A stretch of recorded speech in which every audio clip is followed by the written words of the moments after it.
สบายดีหมู่เพื่อนพี่น้องทั้งหลายหายไปเป็นอาทิตย์เลยบ่ได้อัปเดตอีหยังให้เบิ่งเนาะบางคนก็ถามมาเรื่องคนลาวที่ถูกส่งมาประเทศลาวว่ามีอัปเดตอีหยังแน่มีคนลาวจักคนมีคนมงจักคนส่วนหลายช่วงนี้หันบ่ค่อยได้ไปติดตามข่าวนี้ปานใดเนาะก็เห็นว่ามีเดือนที่แล้วนี่ก็มีส่งกลับมาประมาณ 30-40 คนแล้วก็อาทิตย์เดือนนี้ก็มีส่งกลับคืนมาประมาณ 4-50 คนเนาะในจำนวนนั้นก็บ่ฮู้แน่นอนดอกบ่ฮู้ว่าเพิ่นบ่ได้แจ้งมาเนาะว่าเป็นคนลาวจักคนเป็นคนมงจักคนแต่ที่เฮา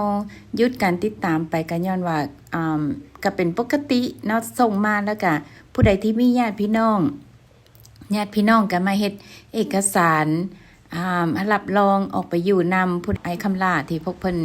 ยังมีการช่วยเหลือคนลาวที่ถูกส่งมาประเทศลาวเพิ่นก็มีการร่วมทุนร่วมเงินอีหยังลงอัน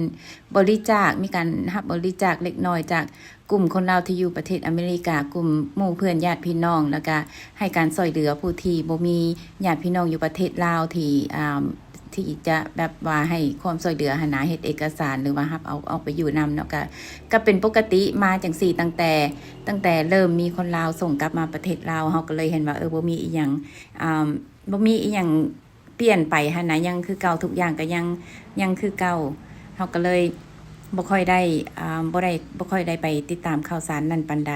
และช่วงนี้ก็พอดีอยากมาทุ่มเวลาในการซ่อมแปลงเฮือนแน่เนาะก็เลยบ่ค่อยได้มีเวลาไปเฮ็ดหม้องนั้นก็เลยมีอัปเดตเล็กน้อยมาให้พี่น้องได้เบิ่งว่าไปฮอดไสแล้ว2เอ้ยน้องพากันเฮ็ดเวียกเฮือนเวียกซ่านไปฮอดไสแล้วก็ประมาณนี้เนาะเห็นว่ามันท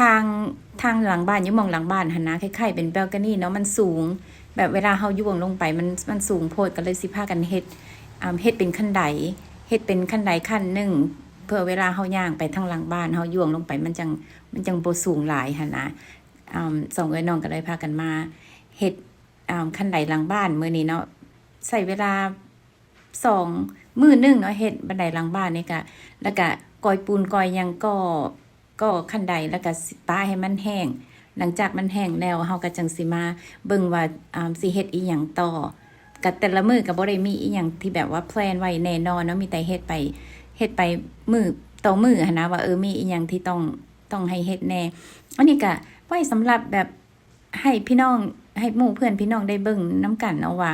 อันใดที่เฮาคิดอยากเฮ็ดอันใดที่เฮาเฮ็ดได้เฮาก็ค่อยๆเฮ็ดไปอันนี้สำหรับผู้ที่มักเด้อผู้ที่บ่มักก็จ้างคนอื่นเฮ็ดเนาะจ้างก็มีอันสร้างที่เพิ่นรับจ้างเจ้าอยากเฮ็ดหยังเจ้าก็จ้างเพิ่นเฮ็ดอันนี้เฮาแบบเห็นว่าพวกเฮา2เอ้ยน้องแบบมักเฮ็ดแบบนี้อยู่แล้วหั่นนะคันจ้างคนอื่นก็บ่ค่อยถูกใจก็เลยพากันค่อยๆเฮ็ดไปอันใดที่เฮาบ่ฮู้เฮาก็เข้าไปศึกษา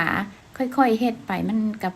บเพลินๆไปแต่ละมื้ออันนี้สำหรับผู้มักเด้อเน้นว่าสำหรับผู้ที่มักมือต่อมาเนาะเฮาป้าไว้มือหนึ่งขอบที่เฮาก่อไว้ก็มีความแบบแห้งแล้วแข็งแห้งแล้วมื้อนี้ก็เลยสิพากันมา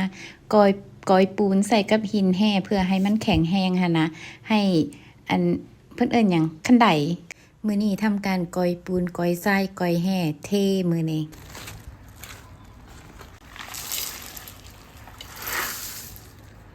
ปูน2